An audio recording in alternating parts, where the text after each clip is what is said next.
Good evening, everybody, and welcome to another episode of Alphabet Soup, produced, directed and brought to you by the fabulous Bent TV, of course. Tonight I'm joined by two very special guests who really shouldn't need any introduction, and if they do need an introduction, well, I want to know what rock you've been hiding under, because they are as famous in our community as, well, I don't know whose. Who could we say? Tex and Constantina, you know, Miss Candy or someone like that. I'd like to take this opportunity now to introduce you to the fabulous Tex McKenzie. How are you, Tex? Linzi, as always, gorgeous to see you. Oh, thank you, Tex, and likewise, absolutely likewise.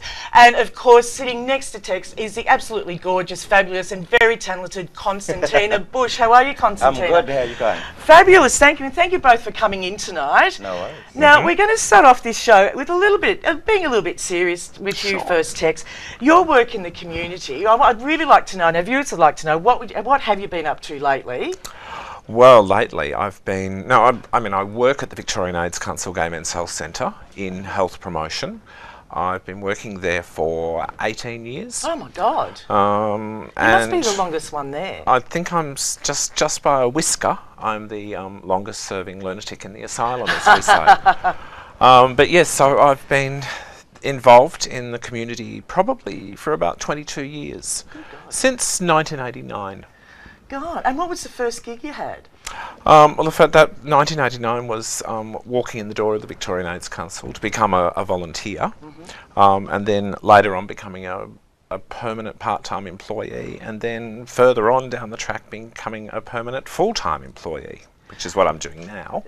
But look, I very quickly, when I joined the organisation, I very quickly discovered that to be part of the Victorian AIDS Council Gay Men's Health Centre meant that you were part of the community, which meant that you had to not sit in an office, but you have to actually get out there and interact with people, to meet people, to talk to people, to share the message, if you like, about HIV, but usually in a fun way. So I very quickly developed a liking for the Laird Hotel.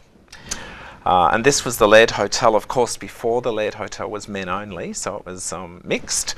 And it meant it was a great sense of community, because the Victorian AIDS Council has a great history in relation to the Laird Hotel, because it's where one of the first meetings that formed the AIDS Council happened.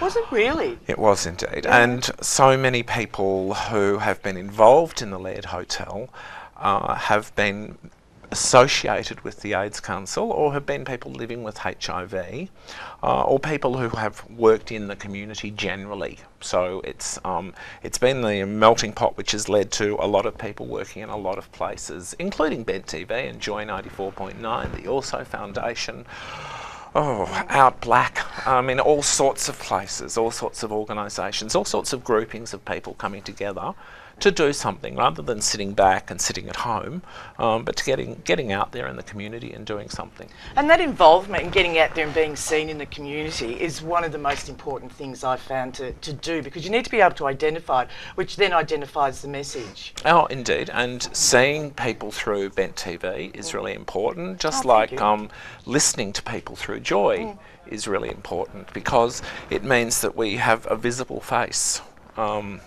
Many visible faces. Absolutely.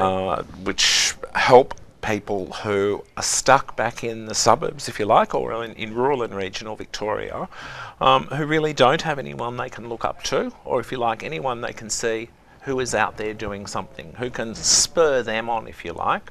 So if I've done anything over the years, I like to think that sometimes I've influenced people to actually get out there and do something. And I think you have, Tex, because he's so recognisable out and about. But Tex and Constantina, I'll take you back a little bit further in time. Oh God, back to the days on Sunday afternoons, Constantina, when before the lead went totally male, you had a fabulous boot scooting afternoon. I did used to boot scoot, although my feet coordination wasn't quite as up to date as a lot of other people's feet coordination. So I did a lot of time of sitting on the sidelines watching on and encouraging other people to get out there and do that heel-toe thing. It was fun. Do you know do boot scooting? I think, yeah, now that you've been talk about dancing and stuff like them, there's a American band, Steps Mob, do that in their film clips. Yeah. Yeah. It's like line dancing, eh? Sort of. Yeah, sort of It's like line dancing, yeah. Yeah, it was fabulous fun, and Tex was as camp as, I have to admit, in those days. Tex, you would have seen lots of changes throughout the years. What's probably the one most, say, positive change that you've seen since your involvement in the community?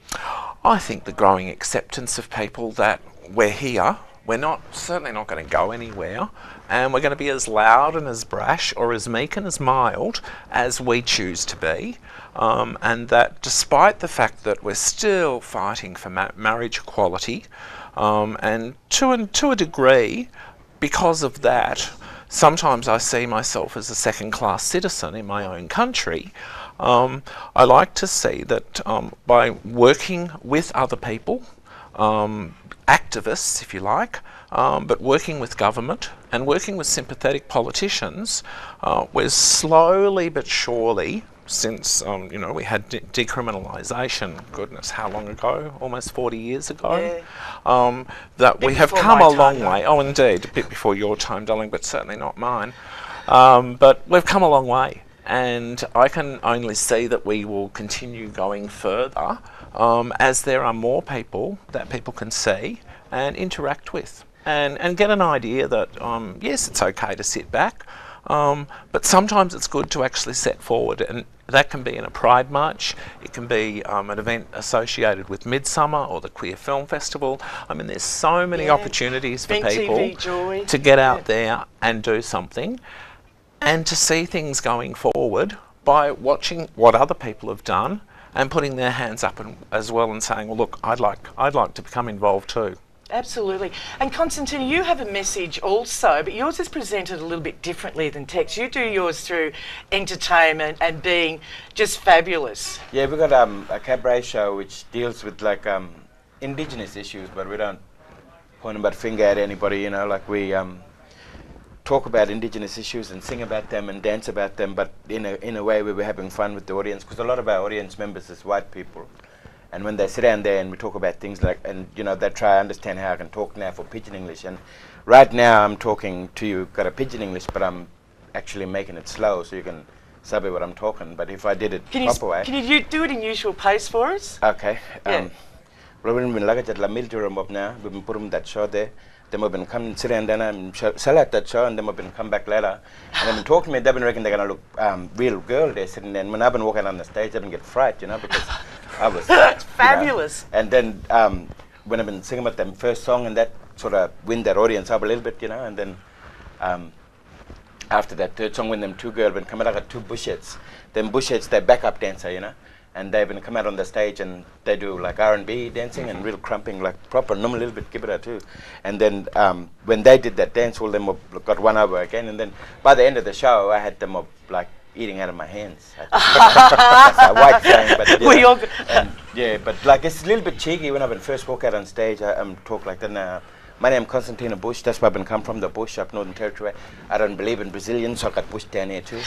These two girls behind me are the Bushettes. They don't speak. They're also not allowed to come in front of me on the stage.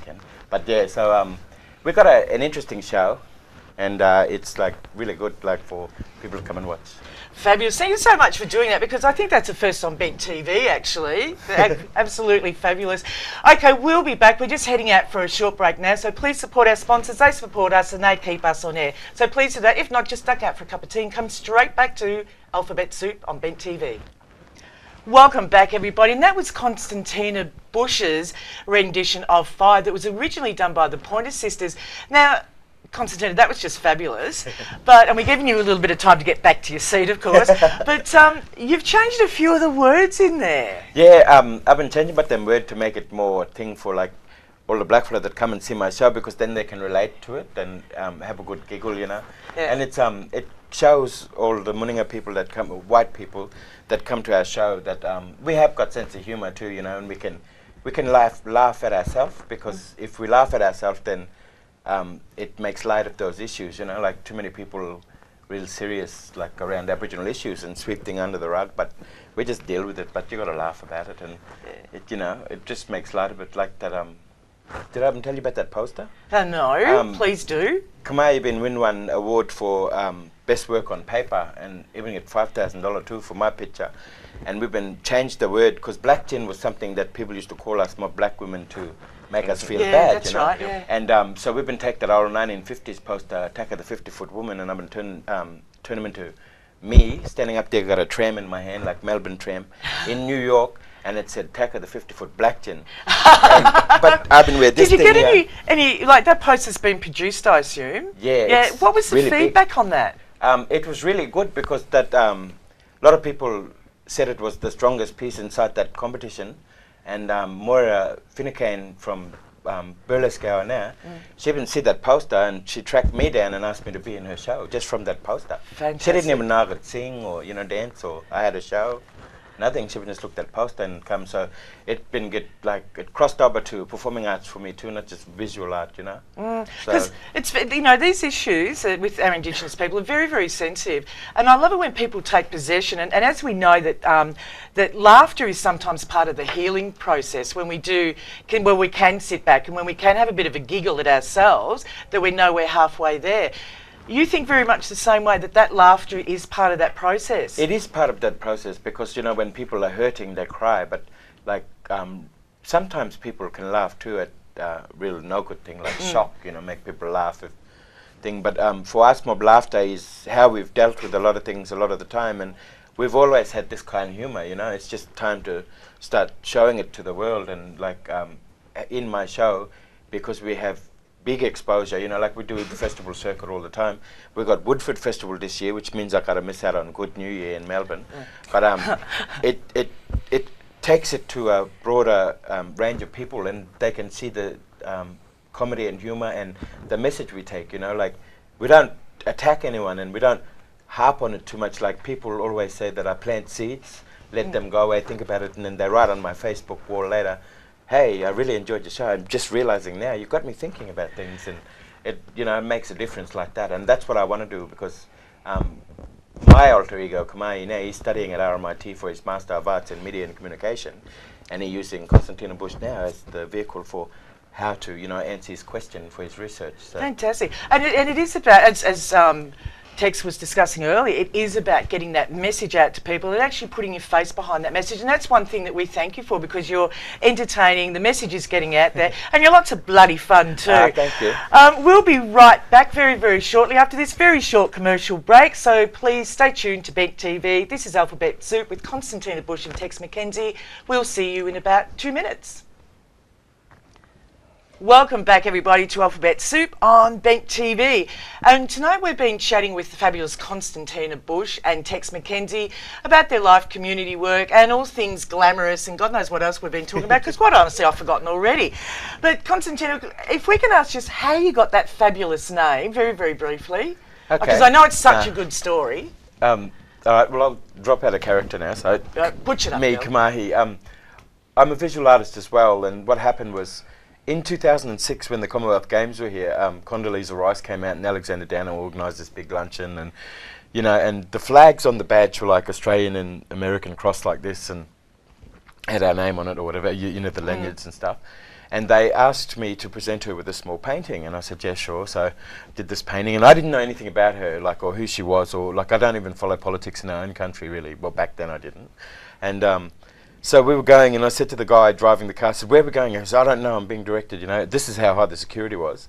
And then we ended up getting into Albert Park, and on the way there I'd asked me, who is she? And she's Condoleezza Rice, she's the US Secretary of State, and I was like, okay, she's this, and this. By the time I got in there, that just blown out of my head. And I presented her the painting, and I'm talking to her, and she's beautiful, like a lovely natured woman, and she's talking, and she's like, yeah, and I said, hey, you go, sis, this is for you. And then there was a guy in the line, and I was looking at him, and he was really tall and good looking, and making hand signals at him like blackfellas do, and he's like, what? Come here. So I walked up to him, and I said, who are you? What are you doing? He goes, Luke Darcy, I'm captain of the Bulldogs. And I'm like, oh, okay, AFL or rugby? I didn't know. And he was like, AFL. So we ended up talking, and then we discovered we had a mutual friend who I said, look, I've got his number, because he'd lost contact. I'll call him. And I said, Grimmy, I've got a blast from past you, and gave him the phone. Now, what I didn't realise was that this was a line waiting to meet Condoleezza, and she'd since moved down the line, and she was standing right behind me. And he goes, "Oh, I've got to go," because he was just about to meet her. Didn't say anything to me, and I get the phone back like a hero, put it to my ear, and I'm like, "Yeah, no, I don't know. We had some bloody UN lunch for that UN ambassador, Constantina Bush," and he just went red, and I turned around like this, and she's standing right there, just looking up at me like. And so did she hear it? Yeah, she was right there. She heard it, and she acknowledged that she heard it too, with this like. Yeah. Oh, so she didn't laugh. She wasn't pleased. No, she wasn't impressed, but I don't care. She probably threw my painting in the bin anyway, but it doesn't matter. So did she really? No, probably. No, I'm just guessing. Just but yeah, say. so that's how I got the name for Constantina Bush. And fabulous. I have to ask, like, is she very tall or is she short? well, Because she looks, you can never tell with that woman. mind you, I wasn't in heels then, so like, I mean, I'm pretty much taller than her. But I think for a woman, she's tall, but she was short. No, I don't know. I think she was medium. just average. I think. Average, Yeah, like average height. Well, she was the same height as Freeman. Okay. So I don't know who Freeman is. Catherine Freeman. Oh, Runner. Kathy Freeman. Yeah. Oh. So Sorry. So there. So she's not. Yeah, she's average, I guess. Yeah. Because Catherine, where does she come up to on me? Oh, she's think about my other 5 is- something or something, I think. 5'4", Yeah. 5, I don't know. Well, they I've were never the same seen her size. either. And they were standing up talking, so they were the same size. Yeah. So if you find out her stats, then you're going to know how tall Condoleezza is. Beautiful. Let's Google that after the show. Now, Tex, how did you get Tex? I feel I should ask you. Look, it's a long association, but when I did year 7, it's called now. We used to call it Form 1. Form 1, yeah. Yeah, That ages I'm us. that old. Yeah. When I started at a new school, it was a secondary school, everyone seemed to have a nickname and I didn't. My surname's McKenzie, and at the time, although I bear little in resemblance to a wrestler, there was one of those world championship that's wrestlers right, yeah. called Tex Tex McKenzie, and he wore a cowboy hat and a fringe Yeah, that's jacket, right. you know, the gorgeous shorts and the boots and Yeah. all. Looked really camp. Yeah. And I got that name Tex because of my surname McKenzie, and I thought, oh well, you know, might last a year. Yeah. Well, It's it's stuck. 40 odd years later. Over 40 years later, I'm still Tex. I'm now legally Tex on my passport, so that took me quite a while to Wow. do. But all my Yeah. life, people have called me Tex. It's Tex only my McKenzie. family of birth who call me David, but some Now, of my you heard it nieces first and on nephews. Big TV. Tex's real name is David. Oh, that's right. Yes, And honestly, you're not a David, you're a Tex. that's Oh, right. I'm a Tex. Oh, well, I've grown into being Tex. You I have, think. actually. Do You're you- lucky that you weren't called Skull Murphy. He was around in please. those days.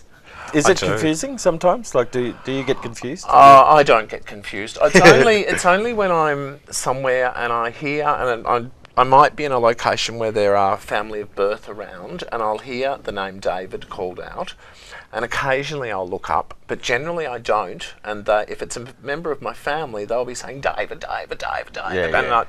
I know it's finally, oh yeah, that's me. Yeah, oh yeah. No, that's Oh me. yeah, sure. Oh no, we're going to get right down to the nitty gritty and really do a bit of soul searching with you two this evening. cripes. Okay, so Yep. are you ready for it? Oh, I'm always ready. Now, we've actually had a viewer poll, and they've sent in these questions. Thank you, Andy Mack. He collated them, wrote them, and did everything else. Firstly, what opinion do you both hold that no one else agrees with? I'm beautiful, and I can. You Oh are. goodness, I don't know. No? I don't know. Okay. I mean, I have, you know, as you age, of course, you get your opinions change, and some things I might have thought once in a while, once a long time yeah. ago. You know, you mature and things change, and it's life experiences, meeting new people. Well, Christianity, I guess, with me, like my mother, even though I'm her favourite kid, she still says to me, "You're going to go to hell." For what I am, but I'm still her favourite kid and she loves me. You don't believe that though, nonetheless. do you? No, well, I don't know. Like, if there is a heaven and hell, I think I'm going to be where the fun is. So if it's hell, then I'll be down there, but- Absolutely. And we're already, you know, ringing up for tickets. Okay, what is something everybody else thinks is cool, but you think is rubbish? Planking. Planking. Absolutely. You don't get planking? I do, but I don't like it. I No? think it's ridiculous. It's a fad that, like, you know, internet has made it so easy for people to be ridiculous. It's like worldly, like everybody's planking. I think it started in Australia, which Did is it? something to be proud of, I guess. But Yeah. yeah, but no, Yeah? planking. I think Planking's it's not ridiculous. your I would bag. never do it. no. Tex, one last one from you. Oh, what's the question, darling? The question is, what is something everybody else thinks is cool, but you think is rubbish? I was going to go along with Christianity, but I don't think all that huge number of people think religion generally is cool anymore. I certainly used to be a Christian, but I saw the light. Pardon, and now it's the here and now. It's the here and now. Well, it's time for us to go. I'd like to thank our guest, Constantina Bush. You were fabulous. Thank you, and thank you for the number. Tex McKenzie, thank you for coming in. Thank you, my sweet. It's always a pleasure to see you. Gorgeous. I can't wait till you start doing the calling or something again. Oh, look, I'm sure there'll be a lead auction or something, and we'll get some calling in. Oh, fabulous. Thank you so much for watching. This is Alphabet Soup on Bent TV. We'll catch you all next week. Bye for now.